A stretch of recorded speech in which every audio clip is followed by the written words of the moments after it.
Morning, as we gather together, we begin with ordinary time up until Ash Wednesday, when we will begin our wonderful celebration of Lent.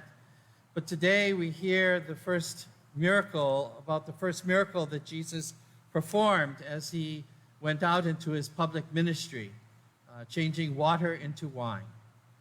There are no worse words to hear at a party, and everyone knows at a wedding, when they say the wine has run out. That is not good news. So it was nice that Mary was very attentive and stepped in and said, we need to do something about this, because this is not a good thing for the bride and groom, and it's very embarrassing.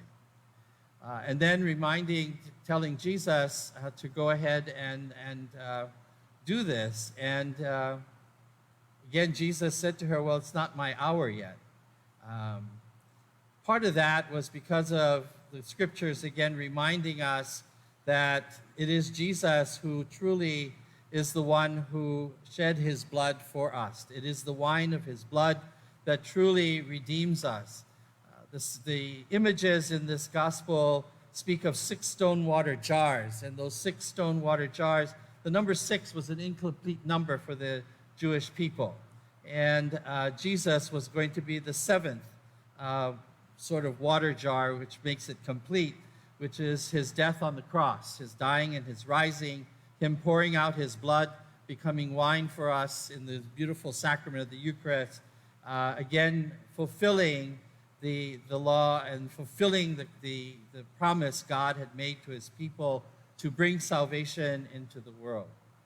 We know full well that a wedding feast is an image that is in the scriptures a lot, because we always speak about the wedding feast in heaven. We always speak about, there's parables about the king putting on a wedding feast and inviting people to come. That wedding feast always speaks about God's intimate and deep relationship with his people. That what we just celebrated during the Christmas season was, again, heaven and earth coming together. God marrying his people by sending Jesus Christ, the incarnation, the Word made flesh, that has come to dwell among us. That is really, again, what this speaks about. We don't know the names of the bride and the groom. We don't know the names of the servants. We don't know many of the players in this story. But basically what we do know is that it is hinting to us and signing to us of who we are as God's people. That God has, again, fulfilled his covenant that he has made with us as his people.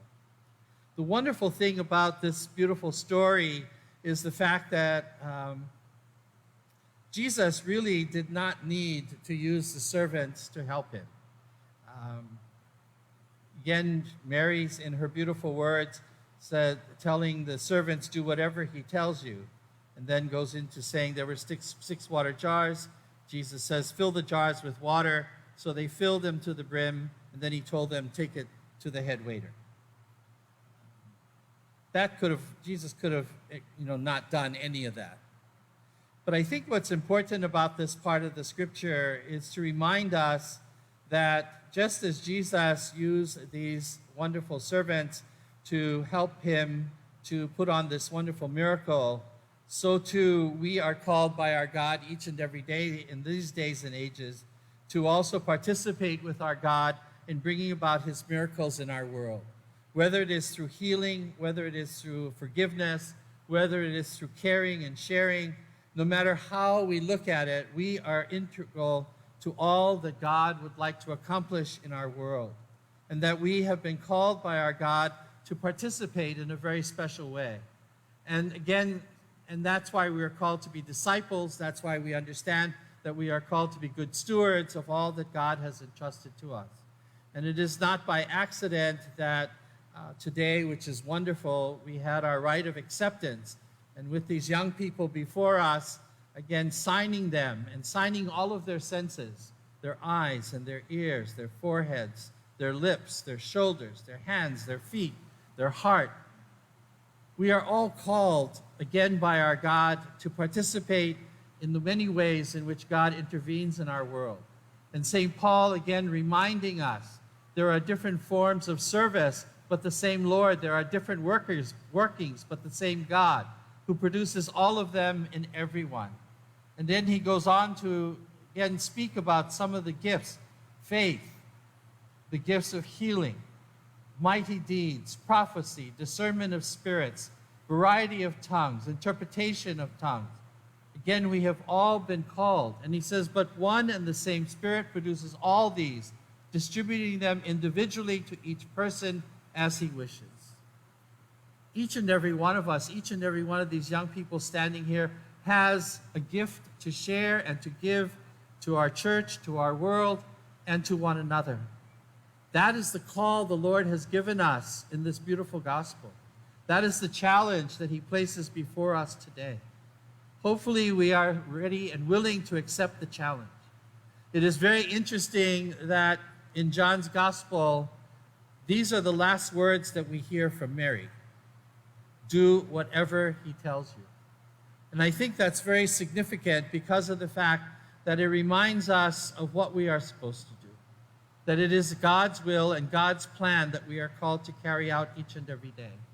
It is God's will that we continue to serve him and one another.